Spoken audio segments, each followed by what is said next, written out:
اور میں بچوں آپ کو یہ بھی بتانا چاہتی ہوں، آپ لوگ میرے بچوں کی عمر کے ہو، 25 سے نیچے، میرے بچے 25 سے بڑے ہیں اب ماشاءاللہ، تو میں آپ کو یہ کہنا چاہتی ہوں کہ جب کوئی نوجوانوں کی بات کرتا ہے کہ نوجوانوں کو استعمال کرتا ہے، بات کرتا ہے، میں سیاسی بات نہیں کرنا چاہتی، لیکن سیاست جو ہے اس کو بدنام کیا ہوا ہے۔ سیاست ہم سب کی زندگیوں کا حصہ ہے، اور اگر ہم اچھی سیاست نہیں کریں گے تو ہمارا ملک آگے نہیں بڑھے گا۔ اس لیے مجھے آپ سے کچھ دل کی باتیں آج کرنی ہیں، کیونکہ نوجوان یہاں پر بیٹھے ہیں۔ نوجوانوں کے نعرے لگانے والے بڑے آئے بڑے دیکھے آپ نے، لیکن کوئی نوجوان، مجھے ایک نوجوان کھڑا ہو کر کہہ دے کہ پچھلے 6 سال میں کسی نوجوان کو میرٹ پہ نوکری ملی ہے، ایک نوجوان یہ مجھے کہہ دے۔ جو میں آپ کو بتاتی ہوں، یہ جو ابھی عاشق حسین کرمانی آپ سے خطاب کر رہے تھے، جو منسٹر ایگریکلچر ہے، میں نے روایت کو توڑا، میں نے اپنی پوری پارٹی کی ناراضگی مول لی، اور میری کیبنٹ میں 95% تمام نوجوان ہیں ماشاءاللہ۔ تاریخ کی کوئی کیبنٹ آپ اٹھا کے دیکھ لیں، اور صرف نوجوان نہیں ہیں، ایلیجبل نوجوان ہیں، پڑھے لکھے نوجوان ہیں، محنتی نوجوان ہیں، اور آج عاشق کی محنت کا نتیجہ ہے کہ آپ سب یہاں پر آج بیٹھے ہیں ماشاءاللہ۔ یہ آپ کا نمائندہ ہے، یہ میرا نمائندہ نہیں ہے، یہ پی ایم ایل این کا نمائندہ نہیں ہے، یہ پنجاب کے ہر نوجوان کا نمائندہ یہاں پر بیٹھا ہے، جس نے آپ کی خدمت کی، آپ کے لیے کام کیا۔ تو میں دوبارہ سے یہ کہوں گی کہ 6 ماہ کی قلیل مدت میں نہ صرف یہ اسکیم مٹیریلائز ہوئی ہے، بلکہ آپ سب کو جابز ملی ہیں۔ 60,000 سے آپ کو 60,000 مہینہ پہ یہ جاب ملی ہے، تقریباً 1000 نوجوانوں کو۔ 60,000 تھوڑا ہے، مجھے پتہ ہے بچوں، 60,000 تھوڑا ہے۔ آج کل جو مہنگائی کا زمانہ ہے، آپ کے اوپر ذمہ داریاں ہوں گی، لیکن کم از کم یہ ایک آغاز ہے، ایک آغاز ہے۔ اور میں بہت عاجزی اور فخر سے ہاتھ اٹھا کے حلفاً تمام نوجوانوں کے سامنے یہ اقرار کرتی ہوں کہ ایک بھی نوکری ان 1000 نوجوانوں میں سے ایک بھی سفارش یا میرٹ کی خلاف ورزی پر نہیں ملی۔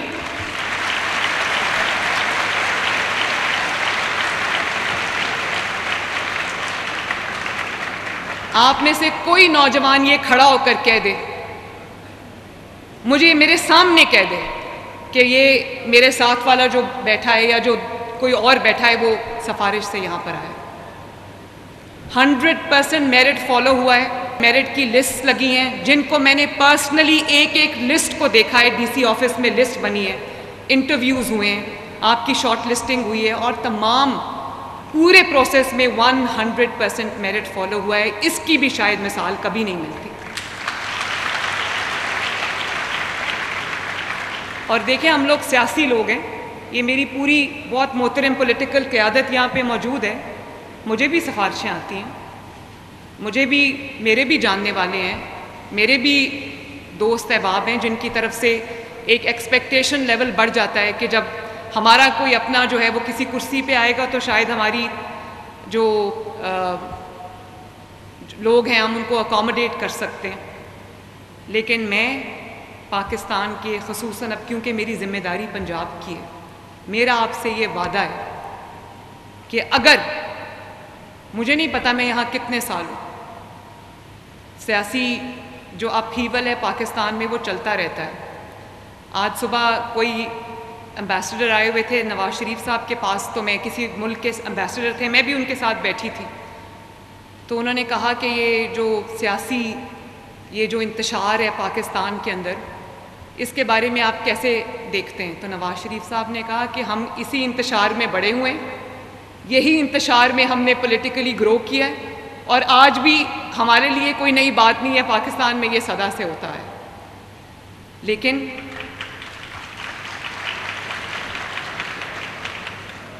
میں اپنے نوجوانوں سے یہ پوچھنا چاہتی ہوں، اس سے پہلے کہ میں کسان پیکج کے اوپر بات کروں، میں اپنے نوجوانوں سے یہ پوچھنا چاہتی ہوں کہ کیا آپ ایک ایسا پاکستان چاہتے ہو کہ جس کے اندر گالی گلوچ ہو، چور ڈاکو کی جھوٹے الزامات ہوں، اس کو پکڑ لو، اس کو بند کر دو، اور جب آپ ملک سے اپنے گھر سے باہر نکلیں تو گھیراؤ جلاؤ کی ترغیب دیں، اور آپ کی کوئی توجہ نہ ہو کہ اس ملک میں نوجوانوں کا کیا بنے گا، وہ بھی ڈگریز لے کے بے روزگار پھر رہے ہیں۔ مجھے احساس ہے اس چیز کا، مجھے اس چیز کا احساس ہے کہ جب آپ کوئی ڈگری لے کے باہر نکلتے ہو اپنے کالج سے، اپنے یونیورسٹی سے، تو آپ کے اوپر ایک بوجھ ہوتا ہے، آپ کو یہ تانے سننے پڑتے ہیں کہ تم مفت کی روٹیاں توڑ رہے ہو، تم ماں باپ کا ساتھ نہیں دے رہے، تم گھر کے اوپر بوجھ بنے ہو، تم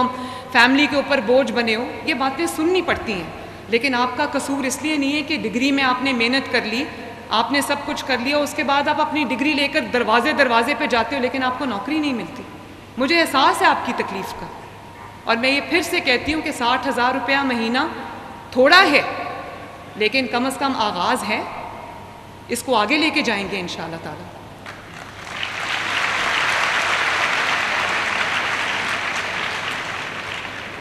اور یہ آپ کو، آپ جس بھی پارٹی سے بلانگ کرتے ہو، انٹرویوز کے دوران یا آپ کی شارٹ لسٹنگ کے دوران کبھی آپ سے کسی نے پوچھا ہو کہ آپ کا تعلق کس جماعت سے ہے؟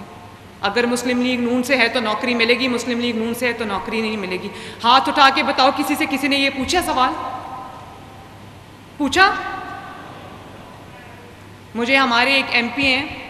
ان سے میری ملاقات تھی تو انہوں نے کہا کہ جو کلینکس آن ویلز ہیں، جو ہمارے موبائل ہاسپٹلز ہیں، بہت کامیابی سے الحمدللہ وہ آپ کے گھر کی دہلیز پہ جا کر، آپ کے محلوں میں جا کر آپ کا علاج کر رہے ہیں، بیماروں کا علاج کر رہے ہیں۔ تو انہوں نے کہا کہ میں نے ایک گھر میں وہ گاڑی کھڑی دیکھی، کلینکس آن ویلز، جس کے اوپر کسی دوسرے ہمارے مخالف سیاسی رہنما کی اس گھر کے اوپر تصویر لگی تھی، اس کا ڈیرا تھا۔ تو میں نے دل میں سوچا، ان کو تو میں نے نہیں کہا، میں نے دل میں سوچا کہ اگر پنجاب کی چیف منسٹر یہ سوچنے لگ جائے کہ یہ پی ایم ایل این کا مریض ہے، اس کا علاج کروں گی، یہ کسی اور جماعت کا مریض ہے، اس کا میں علاج نہیں کروں گی، تو اللہ تعالیٰ کو کیا جواب دوں گی؟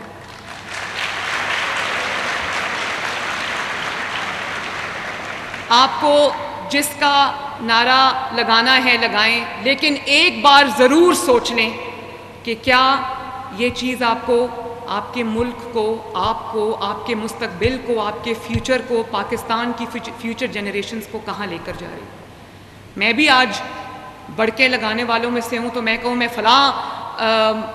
صوبے میں جا کے جلسہ کرنے لگی ہوں اور میں فلاں صوبے میں جا کے گھراؤ جلاؤ کرنے لگی ہوں، یہ تو بہت آسان کام ہے کرنا، کام کچھ کرنا نہیں ہے اور گالی نکالنی ہے، جب منہ کھلے اس میں سے غلاظت کے ڈھیر آپ کہنا شروع کر دیں، اور آپ کا ٹوٹل فوکس یہ ہو کہ کس کی تذلیل کس طرح کرنی ہے، کسی کو جو گالی کس طرح دینی ہے، کسی کی عزت کس طرح اچھالنی ہے، تو میں یہ آپ کو بتا دوں کہ ایک اللہ تعالیٰ کی ذات اوپر بیٹھی ہے، جو کہتے ہیں نا کہ کفر کا نظام چل سکتا ہے، ظلم کا نظام نہیں چل سکتا، کیونکہ ظلم جھوٹ کے اوپر بیسڈ ہوتا ہے۔